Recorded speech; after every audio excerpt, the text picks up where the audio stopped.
Pour m'entraîner, si je loupe un entraînement, c'est des coups que je reçois dans ma tête en plus. Look at my neck bright, I get that check right. I'm so blessed, right? Off of that jet pipe, off of that side. I'm in that new coupe, got a bin fire. I said what I said, right? I get that check right. I'm so blessed, right? Bueno, Emma Góngora 57-59. I'm in that new coupe. Bonjour Emma, Bonjour Sonia. merci d'être là aujourd'hui et d'avoir pris un instant pour répondre à mes questions qui vont sûrement aider un plus grand nombre. Tu es pour moi une personne inspirante et je sais que tu peux inspirer énormément de personnes, que tu inspires déjà énormément de personnes dans ta vie. Et donc voilà, je voudrais permettre à d'autres personnes de te connaître et d'avoir une source de motivation dans leur vie quand ils en perdent. Donc la première question que je vais te poser, c'est juste... est-ce que tu peux te présenter, voilà, en quelques minutes, présenter Emma, son parcours, d'où elle vient? Très bien, donc je m'appelle Emma Góngora, comme tu l'as dit, j'ai 29 ans et j'habite à Marseille. Je suis arrivée sur Marseille il y a 6 ans, 6-7 ans.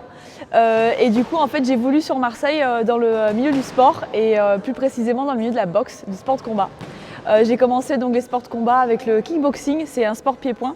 En fait, et donc j'ai fait une carrière professionnelle de 5 ans il me semble, et où j'ai atteint un niveau jusqu'au niveau mondial. Donc en fait j'ai fait plusieurs titres nationaux, un titre européen et un titre mondial. Ensuite en 2020 je suis passée à la boxe anglaise et là j'ai découvert une autre boxe, un autre style de s'entraîner aussi. J'ai découvert un autre club. Et donc j'ai dû me réadapter à tout ça. Bon, au final, je m'y sens bien. On est dans la salle où je m'entraîne tous les jours.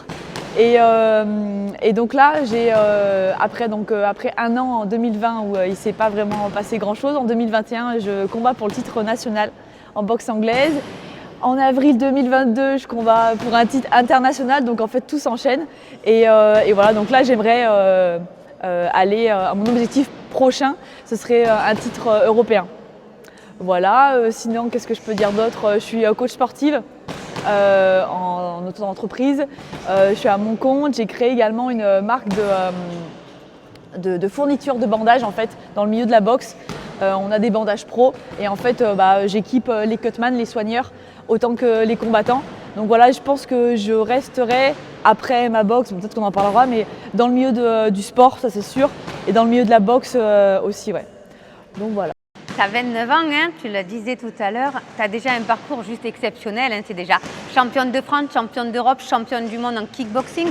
Aujourd'hui, tu renouvelles cette expérience dans la boxe anglaise, justement, avec déjà championne de France, me semble-t-il, de boxe. Voilà. Tu vises l'européen. Qu'est-ce qui te motive le matin? Voilà. Qu'est-ce qui fait te lever le matin quand ça va pas, quand tu pleures, quand tu n'as pas envie? Parce que je pense que tu es comme tout le monde. L'hiver, quand il fait froid, voilà. C'est la période du mois où on n'a pas envie de sortir, pas envie de bouger. Mais écoute, c'est vrai qu'on en parlait juste avant et au final, au début quand on commence, on a besoin d'une énorme source de motivation, on a des objectifs, etc. Et pour nous motiver. Ensuite, avec le temps, on s'est conditionné physiquement, mentalement. Et en fait, ça devient une routine. Alors, il y a toujours la motivation parce que c'est la source première où je me lève, de vie, j'ai envie de dire. S'il y a l'espoir, il y a de la vie. Hein, mais en fait, ouais, ma motivation, on va dire, c'est d'atteindre mes objectifs et aussi de ne pas réussir dans la vie, réussir ma vie et de comment je l'ai peut-être imaginé. Alors, je ne l'ai pas mis sur le papier, mais c'est quelque chose où je dis, allez, dans quelques années, à peu près, dans 5 ans, je me retrouverai là. Dans 10, je me retrouverai là. Après, je pourrai faire telle étape. Et c'est vrai que ça me motive. Je me dis aussi, surtout en boxe, pour m'entraîner, si je loupe un entraînement, c'est des coups que je reçois dans ma tête en plus.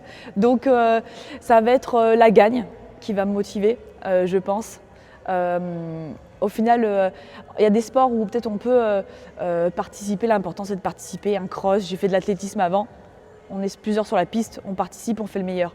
Seulement en boxe, on est dans un carré et il n'y a pas d'échappatoire. Et la personne en face, elle veut nous faire du mal. Et en fait, c'est soit elle, soit moi. Et j'ai envie que ce soit moi qui gagne. Donc forcément, je vais m'entraîner pour ça, je vais me lever, ouais. Ouais, C'est donc pour ça. C'est une Ça va être la des gagne, sources ouais. de Je pense que ça va être motivation. ça, ouais. Tu parlais d'objectifs, que tu t'es mis des objectifs à 5 ans, des objectifs à 10 ans. Moi, j'appelle ça de la vision. Voilà, quelle est ta vision? Est-ce que tu peux nous partager ta vision à 5 ans, ta vision à 10 ans, justement? C'est personnel, mais ouais, je la partage. Non, c'est vrai que au final, quand j'ai commencé la boxe, je m'étais jamais imaginé à aller aussi loin et puis peut-être en faire ma vie, parce que mes études, c'était pas du tout en rapport avec le sport. J'ai pas fait de stage, j'ai pas fait mes études en fonction de ça. Et j'ai découvert petit à petit. Et au final, je m'adapte même maintenant. Donc avec des formations, là je suis mis à mon compte, etc. Donc pour plus tard, je vais rester dans le niveau boxe. J'aimerais dans 5 ans atteindre le sommet mondial. Je pense que c'est possible. Il faut que je mette tous les moyens en œuvre pour y arriver. Et en fait, ça va être difficile parce que en France, dans le milieu sportif, c'est compliqué. En fait, les moyens ne sont pas forcément mis en œuvre pour atteindre ses objectifs aussi rapidement que l'on le peut. Mais j'ai faim de victoire, et puis surtout que j'ai les capacités, je le sais. Et donc sur 5 ans, j'aimerais être au sommet mondial. Peut-être que j'aimerais dans 5 ans que ma carrière soit finie et commencer une nouvelle vie. Mais il faut d'abord que ma carrière sportive soit finie sur les chapeaux de roue, quoi. Tu as dit un mot que je vais relever, tu as faim. C'est exactement ça. Je pense que ce qui fait que tu réussis aujourd'hui, c'est parce que tu as faim de gagner, tu as faim d'y aller. Et je pense que c'est ça, le moteur aussi, avoir faim. Tu nous dis, demi-mot, qu'à 34 ans, tu voudrais être à la retraite. Ouais. Voilà, de la boxe en tout cas. Oui. Et aujourd'hui, pourquoi la boxe? Pourquoi le kickboxing? Pourquoi la boxe en fait? Qu'est-ce qui t'attire dans ce métier? C'est vrai qu'au final, j'ai commencé tard les sports de combat, à 19 ans seulement. Enfin, au final, quand on rencontre des personnes, que ce soit des filles, des mecs dans la boxe, ils ont commencé à 5 ans, 10 ans. Et au final, j'ai toujours aimé ces sports un peu de contact, cette ambiance électrique. Mais je faisais beaucoup d'athlétisme, de course, et donc je restais là-dedans. Et au bout d'un moment, ça ne fonctionnait plus. Donc je suis passée dans les sports de combat. Et au final, j'y trouve la discipline, le respect, le dépassement de soi, qui pour moi est ultra important. Et en fait, je me suis retrouvée, je me suis construite autour de ça. Même dans ma vie, il y a énormément de choses, des étapes et puis même des épreuves que j'ai surmontées. Et je pense que c'est grâce à la boxe aussi, au mental, qu'on est obligé de se forger. C'est mon père qui me dit ça, si c'était facile, tout le monde le ferait. Et au final, en fait, tout le monde peut faire de la boxe, mais est-ce que tout le monde peut aller le plus loin possible, peut se dépasser, comme tu dis, est-ce que tout le monde, tous les matins, est-ce que quelqu'un peut se lever, n'a pas envie, qui sait qu'il va se prendre des coups, qu'il a encore mal des coups de la veille, et il faut chercher ça, et ça me motive, c'est vrai. Un jour, tu m'as confié que quand tu étais adolescente, tu étais très colère, tu étais très bagarreuse, et que depuis que tu as appris justement le sport de combat, tu as appris à prendre des coups, et du coup ça t'avait beaucoup ça m'a calmé, exactement. C'est vrai que je regardais avant des interviews de grands boxeurs, et ils disaient je suis calme, moi la boxe ça m'a apaisé. Et moi je ne savais jamais de la vie. Moi m'apaiser en donnant des coups, c'est pas possible. Et au final, en fait, je comprends ça. En tout cas, je vais parler pour ma part, je mets tellement d'énergie, que ce soit physique, mentale, sur le ring dans le sport, que ce soit aussi en prépa physique, que quand par exemple sur la route il y a une voiture qui me coupe la route, ok. Je vais pas m'énerver, parce que toute mon énergie, je veux la consacrer dans mon sport, dans la boxe, et dans la réussite, même dans la vie normale, quotidienne. Dans mes relations, que ce soit amicales, professionnelles, amoureuses, je suis beaucoup plus calme, et au final, je me préserve un petit peu. Et ça me fait du bien. moi, c'est vrai que j'ai la chance de te connaître dans la vie privée comme dans la vie professionnelle. Je t'ai vu combattre et c'est vrai que tu es une lionne quand tu es sur le ring. Tu lâches rien. C'est juste voilà, magnifique à voir. Et je te connais aussi dans la vie privée où tu es quelqu'un d'une douceur.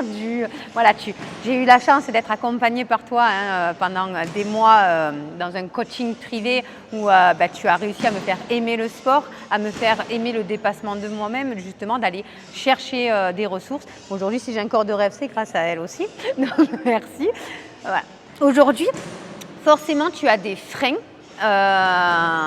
Quels sont tes freins dans la vie? Qu'est-ce qui peut te freiner? Qu'est-ce qui peut t'empêcher d'atteindre mes objectifs? Tes objectifs. Ça, c'est une bonne question parce qu'on parle souvent de motivation. Qu'est-ce qui te pousse? Qu'est-ce qui t'amène vers le haut? Mais au final, en fait, il y a énormément de choses. Il y a avoir plus de choses en fait qui nous retient vers le bas, qui nous empêchent. On va dire. Il y a énormément de choses, on va dire. Premièrement, ça peut être les gens, les personnes, l'environnement et les personnes qui nous entourent. Et j'ai appris à mes dépens à pas forcément partager trop mes objectifs, etc. Et j'ai lu un truc que le fait de dire tout haut à quelqu'un nos objectifs, et ben ça crée en nous comme si on les avait atteints et du coup on ne travaille plus pour. Donc j'espère que si je te l'ai dit, ça va pas. Je vais continuer à travailler. Mais c'est exactement ça. En fait, tu t'autorises le droit d'y arriver parce que tu l'as acté en fait. Non, c'est bon, c'est comme si. Donc voilà, j'en parle. Donc je pense que l'environnement, les gens, voilà, est peut-être un frein. Maintenant, donc j'ai compris ça, je me protège. Ça va être, comme je l'ai dit tout à l'heure, un petit peu au niveau infrastructure, même personnes pour s'entraîner, sparring. On a besoin énormément d'autres personnes. Au final, la boxe, c'est un sport d'équipe indirectement et on a besoin de personnes, d'infrastructures et il n'y a pas vraiment ça qui est en place. Et évidemment, il y a le frein financier. Comme j'ai dit au début, je suis auto-entrepreneur, donc je suis à mon compte, je fais des coachings. Après mes entraînements, je m'entraîne 2 fois par jour pour la préparation d'un combat. Donc c'est ce qui est énorme, 6 jours sur 7, voire 7 jours sur 7. Et c'est peut-être le frein financier qui fait que au bout d'un moment, ça devient lourd. On peut serrer les dents à un moment, mais jusqu'à quand quoi voilà. Ouais. Oui, parce que c'est vrai qu'on ne l'a pas dit, mais on voit beaucoup dans le milieu sportif professionnel, comme par exemple le football ou le rugby, où ça déploie énormément d'argent. La boxe, non. En tout cas, en France, la boxe n'est pas rémunérée. Donc, il faut chercher des sponsors, il faut chercher des personnes qui te suivent. Et voilà, c'est vrai que ça demande aussi du temps, de l'énergie que tu n'as pas forcément parce que il faut que tu t'entraînes, parce que voilà, il faut que tu te dépasses. Donc voilà, ça c'est un petit appel pour ceux qui regardent. Appel au sponsor, mais c'est appel vrai. Au sponsor, mais bien sûr. On disait les freins, mais au final, les personnes qui nous entourent peuvent être. Tout dépend par qui on s'entoure, mais ça peut être comme des vecteurs de motivation, comme des vecteurs de retenue et au final j'ai des sponsors qui m'accompagnent et pour certains depuis vraiment des années, depuis le début de ma carrière et ça fait énormément de bien et des fois aussi c'est une source de motivation. J'avoue, je me dis ok, je peux rebondir grâce à eux et ça c'est vraiment cool. Ouais. En plus te connaissant, je suis sûre et certaine que tu te dis pour eux, je n'ai pas le droit d'abandonner. Donc, c'est la question que j'allais te poser après. Qu'est-ce qui te rend plus forte? Est-ce que ça justement c'est quelque chose qui te rend plus forte? Oui, on dit souvent je combats pour moi, mais en fait non. Enfin, faut être honnête, je parle encore une fois pour moi, pour mes ressentis. Je pense que en tout cas je combats pour énormément de monde. Il y a énormément de personnes qui mettent des bâtons dans les roues, comme j'ai dit avant, mais il y a énormément de personnes qui me soutiennent et qui m'accompagnent depuis des années. Évidemment, il y a mes sponsors. C'est un soutien financier, mais c'est aussi un soutien moral et je sais qu'ils sont là et qui me suivent, même s'ils ne sont pas sur les réseaux tout le temps. Ils m'écrivent des mails. Je garde un lien hyper proche avec mes sponsors. Et ça, je trouve ça hyper important. Ensuite, il y a pour mes parents, je ne suis pas du tout une fille à papa, une fille à maman. Mais en fait, je pense que les parents, comme les miens, ils investissent leur temps, leur énergie, on va dire même leur argent, parce qu'on va dire l'argent, pour moi, c'est pas tabou. Et au final, la moindre des choses, ok, je suis leur fille, mais c'est de leur rendre l'appareil comme à une autre comme à des personnes normales. Mon père est dans mon coin de boxe, on a des hommes de coin, donc mes coachs, et puis il y a mon père qui est devenu soigneur. Donc il m'accompagne, mais ma mère aussi m'accompagne à chaque fois que je me déplace. D'ailleurs, on est allé au Canada là, pour combattre le 16 septembre. Ils sont venus, donc je l'ai fait de les voir voyager, un peu de venir, ça c'est super, et c'est pour eux aussi que je combats. Et bien sûr, après, il y a un peu pour moi quand même, je me dis, c'est pour mes objectifs. Voilà, ouais, c'est pour ça. Plus pour tes objectifs. C'est vrai que d'avoir un soutien parental, c'est important. Ouais. Hein, je pense que. Je me dis, ils ont tellement sacrifié. Sacrifié, après, ils le font parce qu'ils ont envie, tu vois. Mais ouais, c'est pour les autres. Ouais, je combats pour les autres et puis pour les rendre fiers. Pas pour la fierté, et puis un peu aussi pour une gloire personnelle. Faut se l'avouer, je pense que chaque personne qui monte sur un ring et qui a ressenti les projecteurs, les cris du public, c'est quand même incroyable. Et je me rappelle quand je travaillais à l'époque dans une boîte de logistique, le samedi soir, je faisais un titre européen, tout le monde criait, c'était super, je faisais des photos, machin. Et le lundi, j'allais au boulot en boitant parce que j'avais reçu des coups dans les jambes. Et là, ma chef, elle me disait « Alors, t'as ça à faire ». Et là, je me dis « Ah !»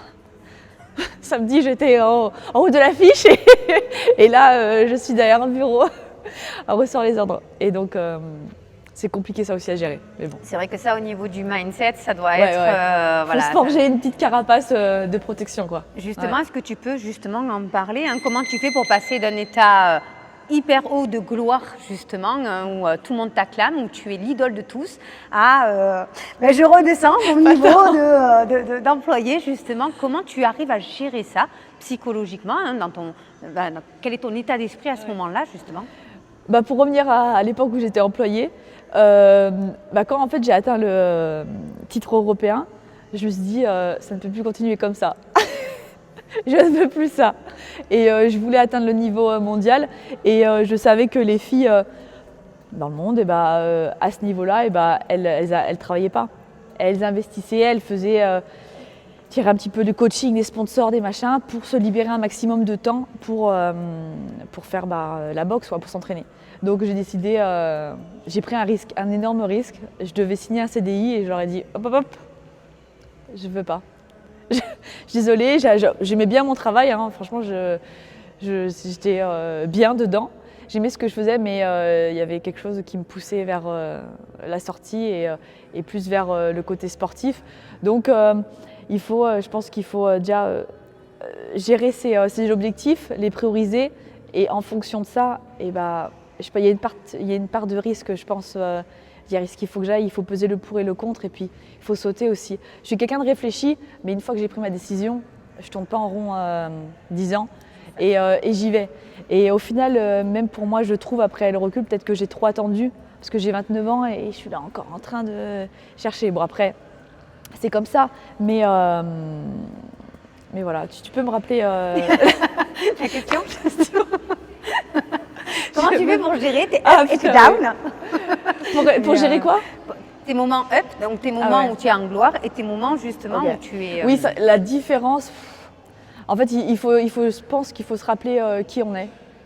Tout le temps, même que pour garder la tête sur les épaules, ça peut être quand on est en up comme en down. Il y en a qui prennent, des sportifs qui prennent la grosse tête. Pourquoi? Parce qu'ils ne se rappellent pas d'où ils sont partis, qui on est. Moi, je sais que je viens d'une petite campagne, d'un petit village. Et petit à petit, au début, je me suis entraînée à la boxe dans un club ardéchois, un petit village. Et là, maintenant, je suis à Marseille. En fait, quand je suis un peu trop je me dis Emma, voilà, étape par étape, tu vas y arriver, mais doucement. Après, dans les moments un peu bas moralement, je me rappelle en fait de tout ce que j'ai fait. Et je me rappelle des moments d'extase Par exemple, quand j'étais au Palais des Sports, par exemple, il y avait 7000 personnes, la ceinture, ou voilà, les coups que j'ai mis, les combats durs que j'ai faits, que j'ai gagnés. Voilà, il faut se rappeler, je pense, des moments forts émotionnellement et pour se redonner de l'énergie et y retourner et donner cette envie de fin, quoi.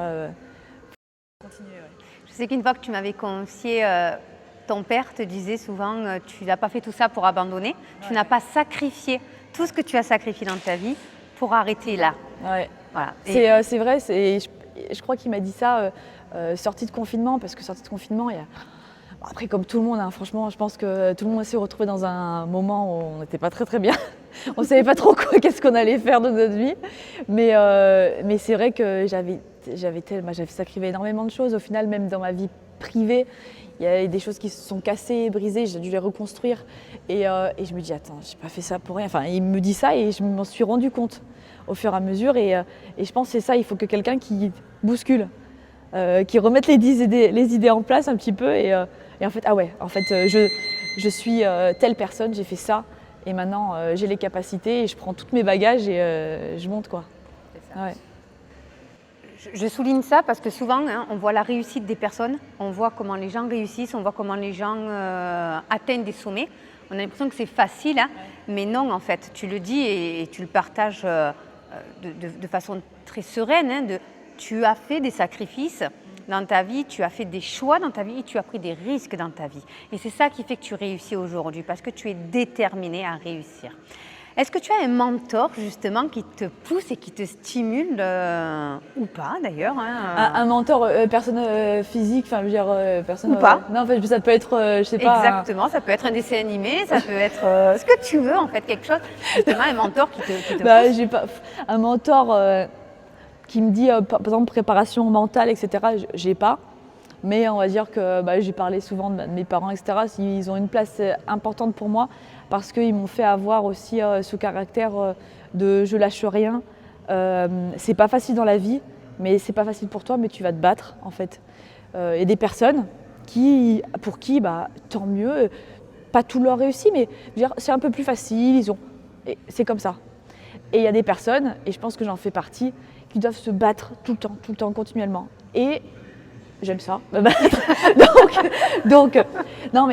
donc voilà, je vais acquérir les choses avec de la force, de la technique, mais je vais y arriver. Et je pense que voilà, mon père, en tout cas, je le ressemble vachement au niveau caractère. Et il a dû se battre pour des choses différentes dans sa vie, et je pense que ça lui a forgé un caractère qui me transmet. Et je pense que ouais, c'est ça. Dès que j'ai un coup de mou maintenant un peu moins souvent, mais je me rappelle l'avoir appelé. Et après, dès que je raccroche la conversation, c'est parti, encore entraînement, on y va. Et voilà, je pense que ouais, mon père, ma mère aussi qui est là, mais un soutien différent, mais qui est là aussi. Ouais. Super. Est-ce que tu peux nous partager ta plus grande réussite? Alors ça peut être dans le plan perso que autant dans le plan perso que dans le plan professionnel. Je vais y arriver. Voilà, ta plus grande réussite pour toi, c'est quoi? Je ne vais pas répondre par ma grande réussite et je vais un peu développer. Je vais reparler de mon père, mais décidément, c'était une interview sur lui. Je ne sais pas. Mais en fait, je repensais, on discutait sur le fait que quand j'ai quitté mon travail, je crois que c'était en 2017, 2018, ouais, pour prendre le risque de me consacrer à la boxe, je me suis dit, punaise, mais j'avais du temps, j'ai pas fait, je suis pas allée chercher des sponsors, j'ai pas créé quelque chose, j'aime bien créer aussi, construire, voilà. Et j'ai pas fait ça. Et mon père, il m'a dit, mais en fait, tu n'as pas construit quelque chose peut-être, mais tu t'es construit toi. Et je pense que ce mot, en fait, il y a aussi ça, je me le répète. Et ma grande réussite, ma plus grande réussite, c'est de m'être construite moi-même, savoir qui je suis, d'où je viens, où je vais. Et c'est pas qui je suis, Emma Gongora, 29 ans, c'est qui je suis en tant que personne, ce que je vaux. Et je pense que la plus grande réussite, c'est ça, c'est savoir qui on est. C'est pas seulement j'ai une super voiture. Bon, si j'avais une super voiture, je serais contente, mais voilà. Pour moi, en tout cas, c'est quand je regarde derrière, en fait, je me dis putain, j'étais comme ça, j'ai évolué. Et j'ai voulu sur énormément de choses et je me suis construite. Ouais. Et ça, cette phrase, elle me reste en tête et je pense que c'est ça ma plus grande réussite. Ta plus grande réussite, en fait, c'est ton développement personnel. Ouais. C'est, voilà. Exactement. Je pense que c'est... Moi, je le dis souvent, hein, le plus bel investissement que tu peux te faire, c'est sur toi-même.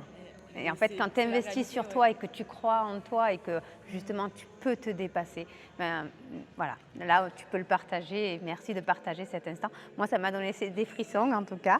Je pense que certaines personnes auront des frissons aussi en entendant ça et de se dire que, ben oui, souvent on veut voir le matériel, on veut voir la belle voiture, la belle maison, le beau couple, mais soi-même en fait. Intérieur, est-ce qu'on se reconnaît, est-ce qu'on est aligné avec qui l'on est et comme on est.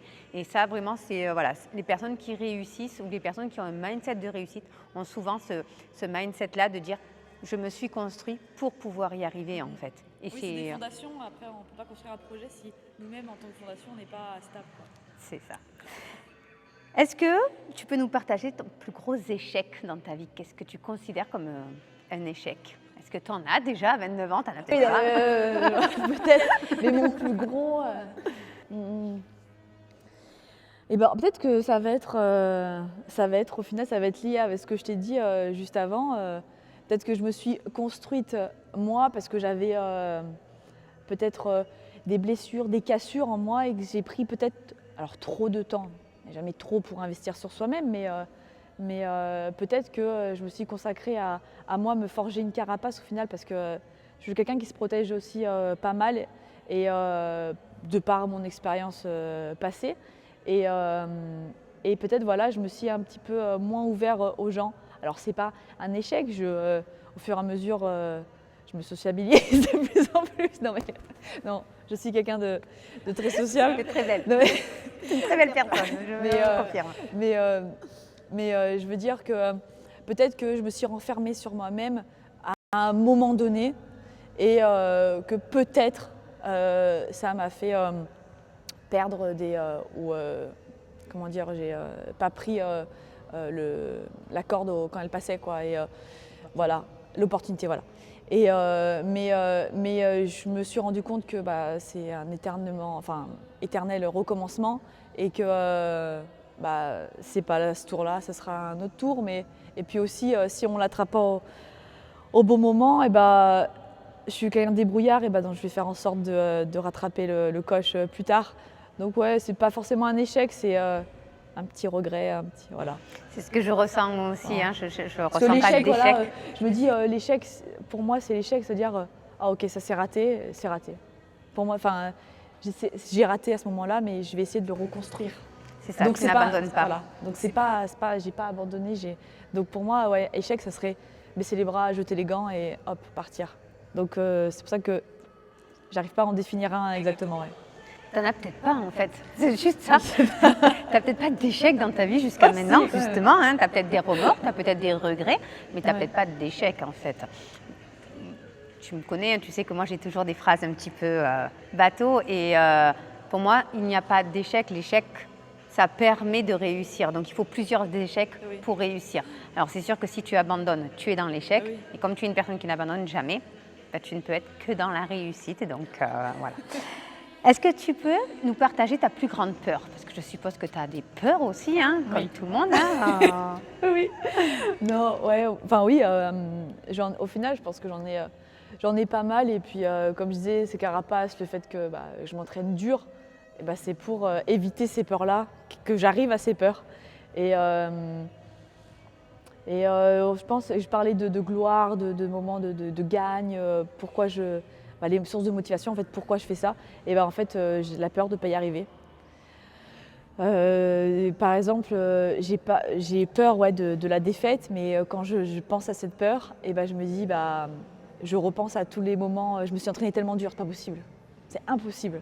Donc hop, je l'enlève complètement, j'efface complètement le mot défaite de ma tête. Donc mes plus grandes peurs, ce serait de ne pas atteindre effectivement l'objectif, mais au final, c'est pas forcément de ne pas l'atteindre, mais c'est de ne pas utiliser toutes mes capacités. Imaginons, demain, je fais un championnat du monde. Si je ne gagne pas ce championnat du monde, mais que j'ai tout donné, que c'était une guerre et que la fille en face était plus forte que moi, eh ben, ce ne sera pas un échec pour moi et ce sera pas considéré comme une défaite ou la fin de tout. Donc cette peur, en fait, c'est plus de plus trouver en moi les capacités de tout déchirer. Du coup, tu te sers de cette peur pour réussir, c'est ça ? De pas trouver, de perdre la motivation, par exemple. Ça serait plus ça, tu vois, perdre la motivation et me dire, et puis surtout, qu'est-ce que je fais le matin ? Genre, je me lève, ouais, c'est sport de suite. Et après, je construis ma journée. Et si je me lève, j'ai plus de sport, j'ai plus de coaching, j'ai peur de ne plus avoir d'objectif. Je pense que ça n'arrivera jamais, mais ce serait des peurs comme ça, je pense. Ouais. Et du coup, tu t'en sers ? Et donc, du coup, je m'en sers pour... j'ai tout le temps quelque chose à faire et de construire des objectifs. Et au final, il y a toujours un objectif primaire, après secondaire, et ça monte comme ça. Et je pense que ma vie, ça sera comme ça. Il faut la construire, il faut laisser une petite part d'aléatoire, mais toujours un peu dans la construction. Ouais. Alors pour conclure, parce que je sais que tu as encore un entraînement derrière, donc pour conclure, est-ce que tu pourrais donner 3 conseils aux personnes justement qui ont du mal à être inspirées dans leur vie, justement à avoir une vie inspirante ? Je sais que toi, tu aimes bien ce mot inspiration guerrière, puisque c'est ton site internet, voilà, qu'on mettra évidemment sous la vidéo, mais voilà, est-ce que tu peux donner 3 conseils à des personnes, hommes, femmes, qui ont besoin d'avoir une vie. C'est vrai que ce mot, je ne l'ai pas utilisé là, dans cette interview, mais c'est un mot que j'adore et que j'utilise souvent. Plus qu'influence, inspirant. D'abord, 3 conseils, c'est comme je l'avais dit, on en avait parlé, se construire soi. Je pense que c'est la base. On a tous des blessures amoureuses, même en relations sociales, amicales, dans la familiale. Et je pense qu'il faut se construire et faire « ok, ça s'est passé comme ça, je sais d'où je viens, etc., ce qui s'est passé, mais à chaque fois que je vais mal, j'arrête de penser à ça. Et ok, je mets une barrière, mon présent et mon futur, c'est devant moi. Il faut toujours garder en tête son passé, mais voilà, se construire et aller de l'avant. Je pense que c'est la première chose à faire. Alors après, on parle souvent dans le développement personnel de pardonner, se pardonner à soi, pardonner aux autres. Alors au début, j'avais un peu de mal avec ça, mais je pense que ça doit être une part de ça pour passer l'éponge ou en tout cas aller de l'avant. C'est un peu le pardon, mais je pense que je dirais en premier lieu se construire soi-même. Ensuite, trouver quelque chose, donc ça peut être un objectif, une inspiration. C'est vrai que cette inspiration, même moi je m'inspire d'autres personnes, donc je prends ce que j'ai à prendre, mais ça n'enlève rien à la personne. Donc au final, l'inspiration elle est multipliée et elle se développe comme ça, elle se propage. Trouver une inspiration et ensuite être inspiré par soi-même, c'est-à-dire que moi, quand par exemple j'ai des coups de mou, quand on me disait je vais repenser à ce que j'ai fait et ce que j'ai déjà créé, ce que j'ai déjà réalisé en combat dans ma vie. Et donc je me dis, ok, cette Emma-là, en 2020, elle a fait ça, donc je vais m'inspirer d'elle pour la Emma de 2022. Donc se construire soi, se trouver une inspiration, qu'elle soit personnelle ou extérieure. Et après, troisième, peut-être enlever un petit peu ce doute. Alors doute, peur, il faut qu'ils y soient pour trouver la motivation et continuer. Mais c'est toujours bien en fait. Quand il y a du feu, pas loin, on sait qui est là, donc on fait attention. Si on ne le voit pas, on va se brûler. Donc je pense qu'il faut voir le danger, être conscient qui est là pour par la suite faire en sorte de ne pas aller vers ce danger.